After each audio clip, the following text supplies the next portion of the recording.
My name is Peter Joseph. I am currently the de facto founder of an organization called the Zeitgeist movement, which is seeking to alter the current cultural climate, if you will, into something that could be considered actually sustainable for not just one nation or class, but all the world's people.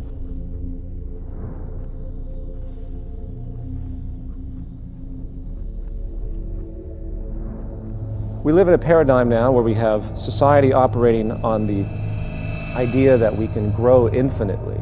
Therefore, we keep buying and consuming regardless of how many resources we have. This creates a collision course with nature, which the world is figuring out right about now on many levels, that the Earth is essentially a closed system. It took billions of years to create the minerals we have. It took many, many hundreds of millions of years to create the fossil fuels which govern everything we have. And amazingly enough, we've created this system where we're using all of our resources to create the economic growth required to sustain employment and everything else.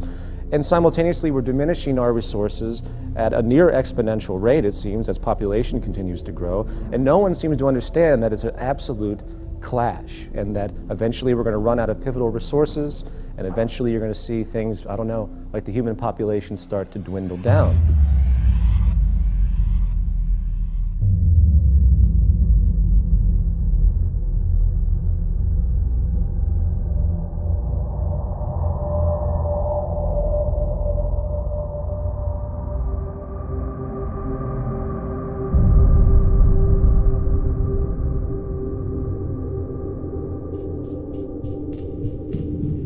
My name is Jock Fresco, and I'm going to present the concept of the Venus Project.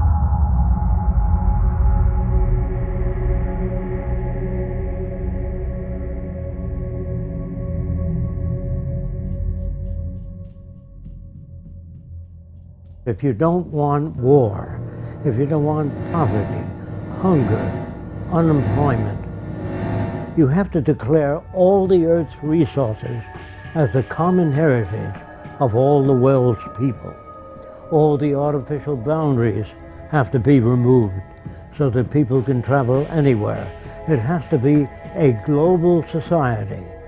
There are many people that feel, well, let's develop each country. You can't do that, because if the Russians do experiments with nuclear materials and the Chinese, that air goes all over the world. So it's very hard to work independently. So I would say, if you want these things, you have to change the way your society operates.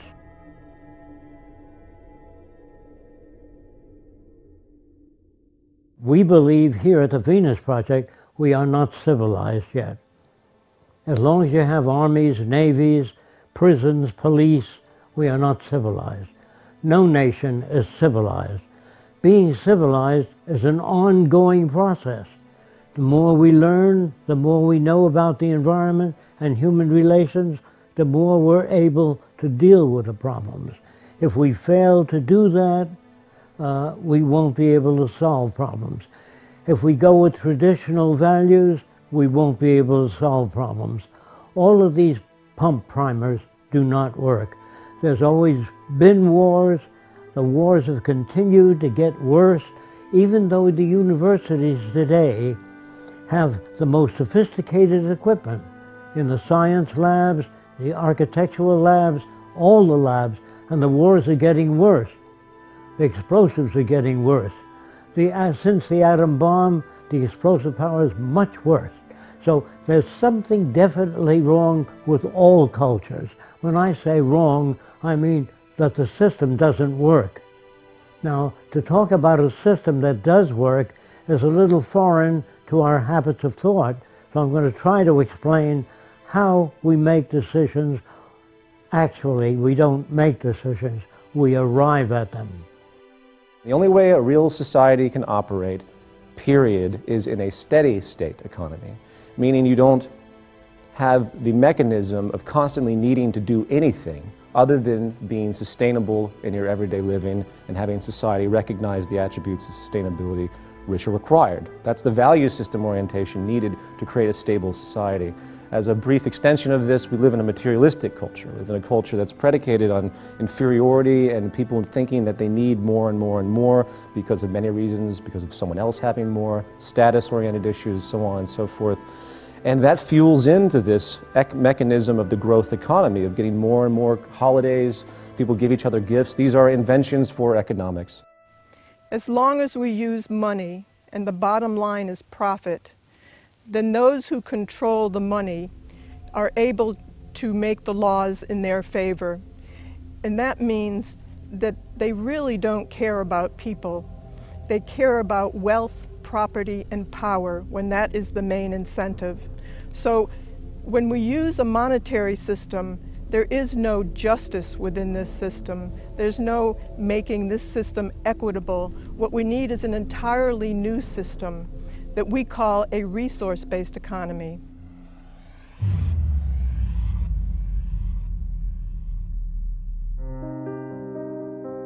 In regard to social operation and how to create a new society, or better yet, just to say to create any society that would be sustainable and efficient, there's really an empirical train of thought, if you will, of how to do that. First of all, you have to think about what the human being actually needs.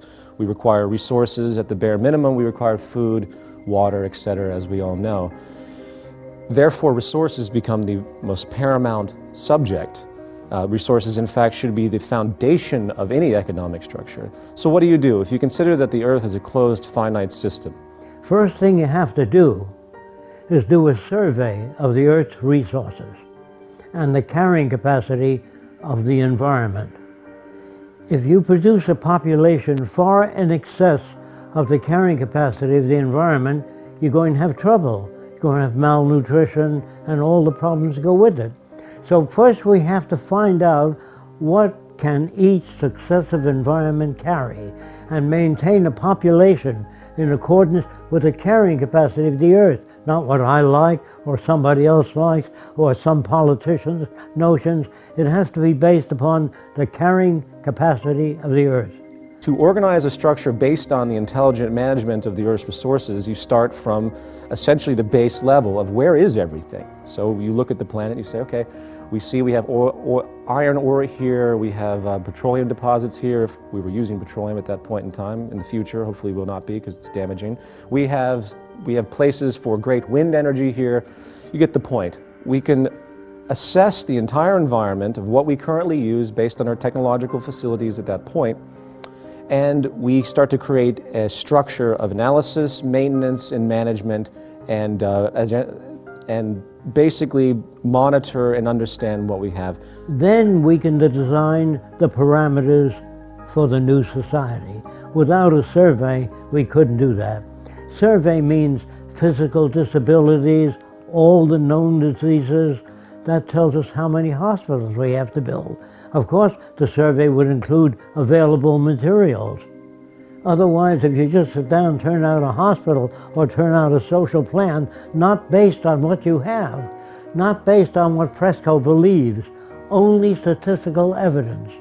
The end of what's your opinion should have been gone in 1927. Then you move to the next level. How do we utilize resources in the most efficient way? Technology is the methodology to harness any type of resources we have. Technology is the growing intellectual field that allows us to know how to manipulate our environment for our betterment and to be more sustainable, hopefully. So what we do is we utilize our technical information, and then we analyze the planetary resources. Then we build from the ground up an entire infrastructure, not based on the whims of any type of ideology, capitalist, socialist, fascist, whatever, what have you, communist. You do it based explicitly on the most efficient means to do it with the most peak efficiency possible based on the technology available at the time, the intellectual resource of the time. You have peak efficiency and sustainability as your goal. You just simply weigh all parameters when you analyze anything, and then you're going to build a society that is essentially, for lack of a better expression, perfect. It's not perfect at all because things are going to constantly change, but it's the best you can do at that point in time, which I think would be a variance of perfection.